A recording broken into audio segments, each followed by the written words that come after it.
할렐루야, 행복한 교회 승리하는 성도 남가주 은혜로 교회 오신 것을 환영합니다. 오늘은 21번째 함께하는 153 5월 13일 수요일입니다. 흔히들 사람은 환경의 동물이다 라고 그렇게 이야기를 합니다. 이 말은 아마 이 사람이라는 존재가 환경의 영향을 받게 되어 있다라는 그런 말일 것입니다. 사람의 성품이나 성격, 심지어는 장래까지도 환경을 통해서 만들어진다고 믿는 사람들이 많이 있습니다.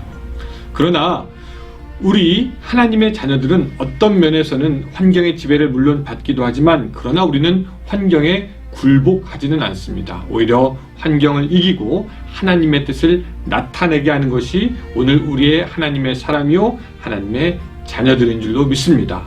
여러분들은 오늘 어떤 상황과 환경에 놓였습니까?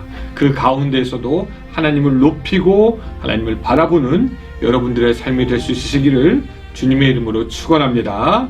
오늘 153 시작하면서 우리 같이 찬양할 텐데요. 아무것도 두려워 말라라는 찬양 같이 했으면 좋겠습니다. 아마 여러분들 조금 생소한 복음성가일 수도 있을 텐데 우리 같이 찬양하면서 은혜 받고 또 배우도록 하겠습니다.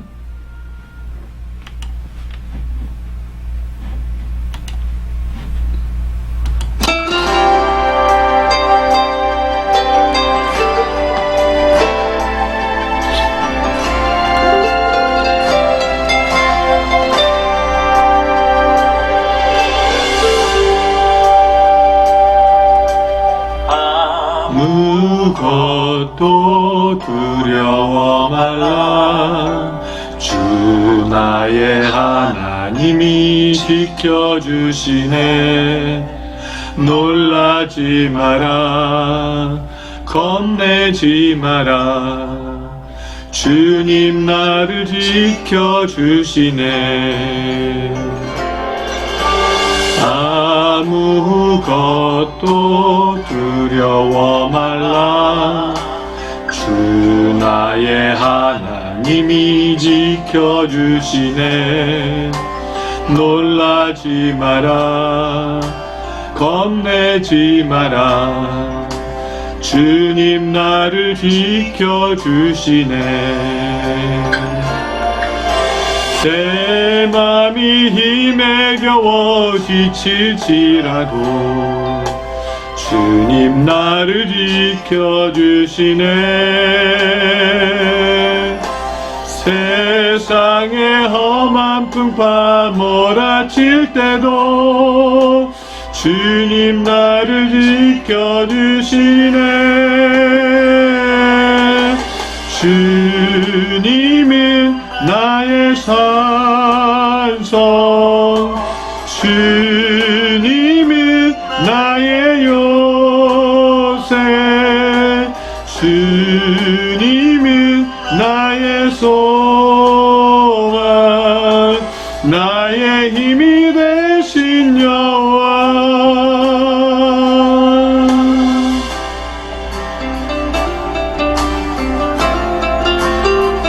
그렇습니다. 주님만이 우리 힘되시고 능력이십니다. 그 주님을 우리 같이 마음을 다하여서 계속 찬양합시다.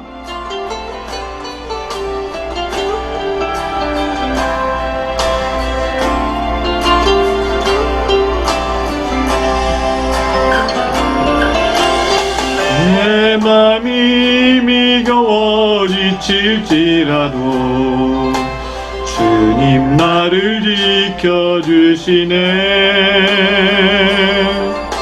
세상의 험한 풍파 몰아칠 때도 주님 나를 지켜주시네.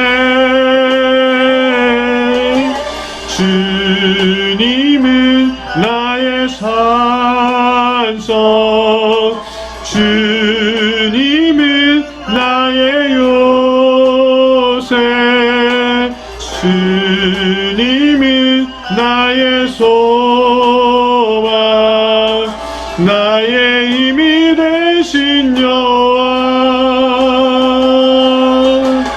주님은 나의 산성, 주님은 나의 노새,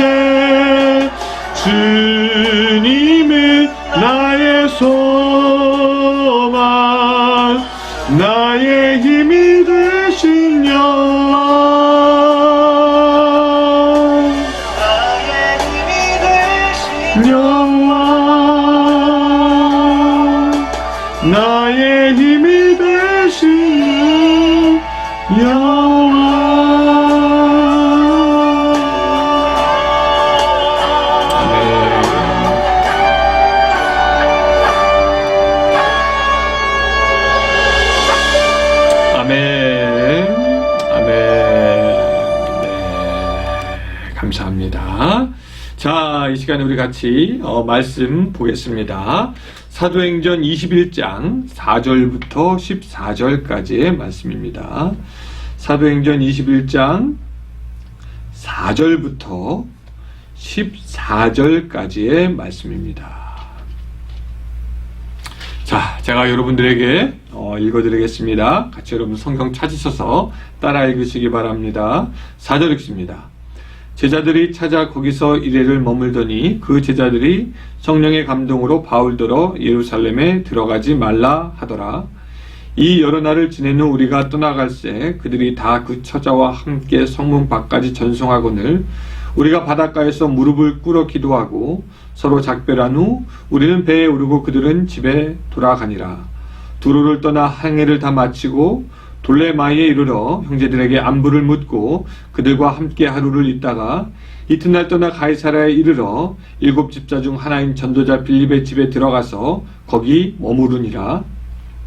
그에게 딸넷이 있으니 처녀로 예언하는 자라. 여러 날 머물러 있더니 아가보라 하는 한 선지자가 유대로부터 내려와 우리에게 와서 바울의 띠를 가져다가 자기 수족을 잡아매고 말하기를 성령이 말씀하시되 예루살렘에서 유대인들이 이같이 이 띠 임자를 결박하여 이방인의 손에 넘겨주리라 하거늘 우리가 그 말을 듣고 그곳 사람들과 더불어 바울에게 예루살렘으로 올라가지 말라 권하니 바울이 대답하되 여러분 어찌하여 울어 내 마음을 상하게 하느냐. 나는 주 예수의 이름을 위하여 결박당할 뿐 아니라 예루살렘에서 죽을 것도 각오하였노라 하니 그가 권함을 받지 아니하므로 우리가 주의 뜻대로 이루어지이다 하고 그쳤노라. 아멘.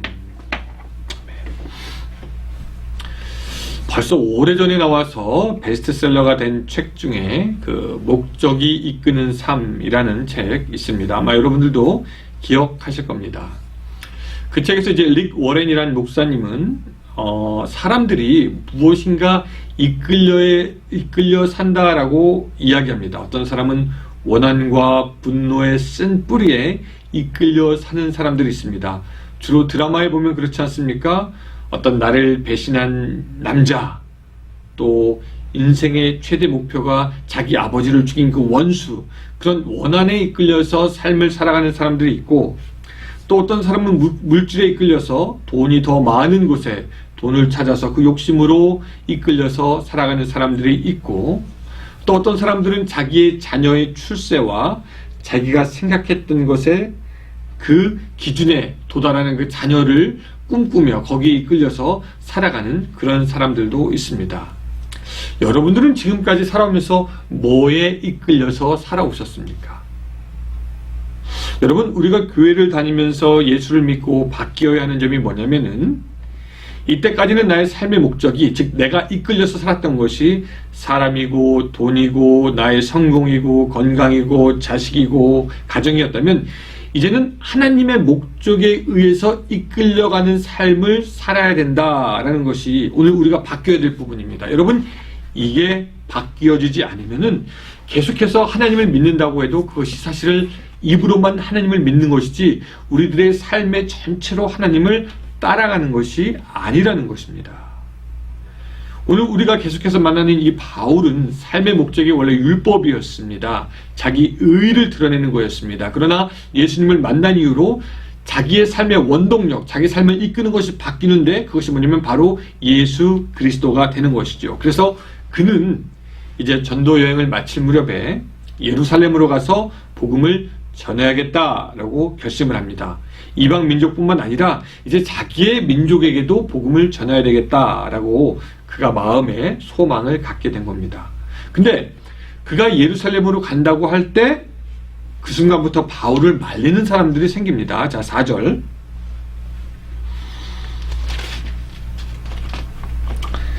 (21장 4절) 말씀. 제자들을 찾아 거기서 이레를 머물더니 그 제자들이 성령의 감동으로 바울더러 예루살렘에 들어가지 말라 하더라 라는 것입니다. 왜 그렇습니까? 가면 고난이 있다라는 것입니다. 가면 핍박이 있다라는 것입니다.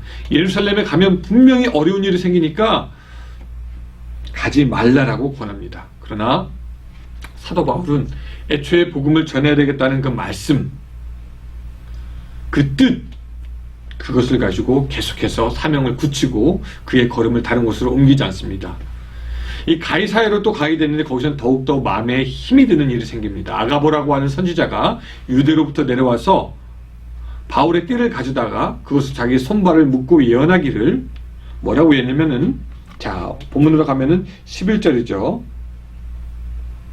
예루살렘에서 유대인들이 이같이 이 띠 임자를 결박하여 이방인의 손에 넘겨주리라 하거늘. 그러니까 바울이 분명히 결박당할 것을 예언하는 것입니다. 그런데 사도 바울은 그거에 대해서 나는 예수의 이름을 위해서 결박받을 뿐만 아니라 예루살렘에서 죽을 것도 각오하였다라고 하면서 14절 보니까 그가 고난을 받지 아니하므로 우리가 주의 뜻대로 이루어지다고 그쳤느라. 가지 말라고 하는 그런 그 권함을 받지 않고 끝내 갈 것을 고집하는 사도 바울의 모습을 우리가 볼 수가 있습니다. 지금 사태가 이렇습니다. 바울도 고생할 것을 알고 모든 사람이 다 고생할 것을 압니다. 그래서 가지 말라고 하는데 그럼에도 불구하고 바울은 위험을 무릅쓰고 예루살렘으로 갈 것이다 라고 담대하게 이야기하고 있는 것입니다. 이것이 바로 성령에 이끌리는 삶을 살아가는 사람의 모습들, 사명에 이끌리는 사람의 모습들, 하나님께서 그를 부르신 목적대로 이끌려가는 사람들의 모습이 되는 것입니다. 결박당할 뿐만 아니라 죽음까지 각오했다는 것이죠. 여러분, 그런 면에서 볼 때 오늘 여러분들은 무엇에 이끌려 살았습니까?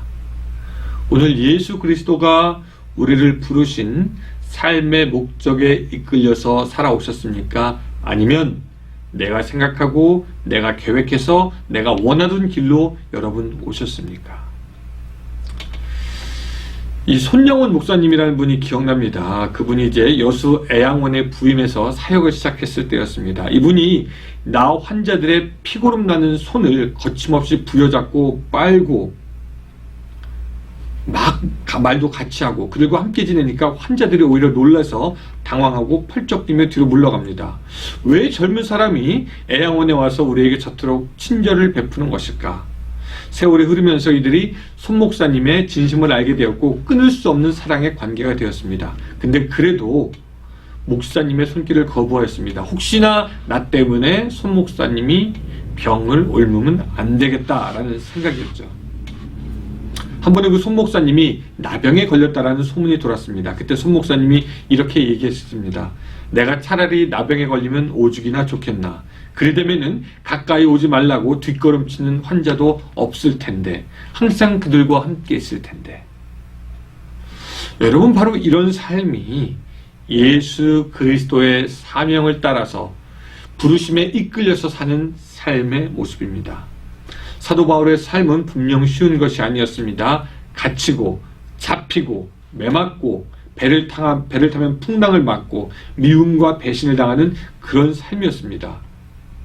능력 있는 목회자여 선교사였지만 항상 성공적으로 끝난 것이 아니라 때론 쫓기기도 하고 때로는 매맞기도 했던 삶이 그의 삶이었습니다. 그런데 그가 어떤 삶을 살았던지 그의 삶은 분명히 사명에 이끌리는 삶이었고요. 그래서 그는 사람들 보기에는 비록 실패한 삶을 산 것처럼 보이지만 오늘 예수 그리스도가 볼 때에는, 성경의 눈으로 볼 때에는 그처럼 하나님을 기쁘게 한 사람이 없었고 그처럼 하나님께 영광을 돌린 사람이 없었다는 것을 우리가 기억해 볼 필요가 있습니다. 사랑하는 여러분, 오늘 여러분들을 좀 도전하고 싶습니다.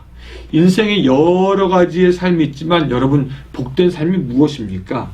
예수님께서 부르신 삶의 목적대로 살아가는 삶이 가장 복된 삶인 줄로 믿고 오늘 여러분들의 삶도 이제는 변할 수 있기를 바랍니다. 예전엔 나의 욕심에 이끌려서 살던 삶이 이제는 하나님의 뜻에 이끌려서 살아가는 그런 삶 말입니다. 사도 바울처럼 그 애양원의 손 목사님처럼 환난과 핍박이 있으나 주님의 뜻에 순종하는 삶, 그렇게 살 수 있다면은 고생과 고난과 핍박 가운데서도 웃고 감사할 수 있게 되는 것입니다. 여러분 삶 지금 어디로 가고 있습니까? 주님께 이끌리는 삶이 될 수 있기를 예수님의 이름으로 축원합니다. 기도하겠습니다. 하나님, 오늘 우리들의 삶이 어디로 왔다 어디로 가는지 우리는 알 수가 없고, 우리들의 삶, 우리의 뜻대로 살아가다가 결국 실패하고 멸망당하는 것이 우리들의 인생의 모습인 것을 기억합니다. 하나님, 그래서 우리는 하나님의 뜻을 따라 살기를 원합니다. 사명에 이끌려 사는 삶이 되기 원합니다. 지금 이 시간 나에게 원하시는 하나님의 뜻이 무엇인지 알 수 있도록 도와주시고, 그 방법대로, 그 스텝대로, 그 발걸음대로 살아가는 오늘 우리들의 삶이 될 수 있도록 주여 도와주시옵소서. 오늘 하루 기도로 시작하는 모든 성도들을 위해 함께 하시며 그들의 삶을 밝히 비춰주시며 복과 은혜 더욱더 내려주셔서 오늘 하루도 승리할 수 있도록 도와주시옵소서. 예수님의 이름으로 기도드리옵나이다. 아멘. 감사합니다. 오늘 153 계속해서 같이 기도하고 또 여러분들 기도 끝난 후에 묵상하시고 또 153을 다른 분들에게도 계속 보내줘서 어쨌든 한 사람으로 하여금 말씀과 기도로 살아가게 하는 여러분들의 삶이 되시기를 주님의 이름으로 축원합니다. 네, 할렐루야.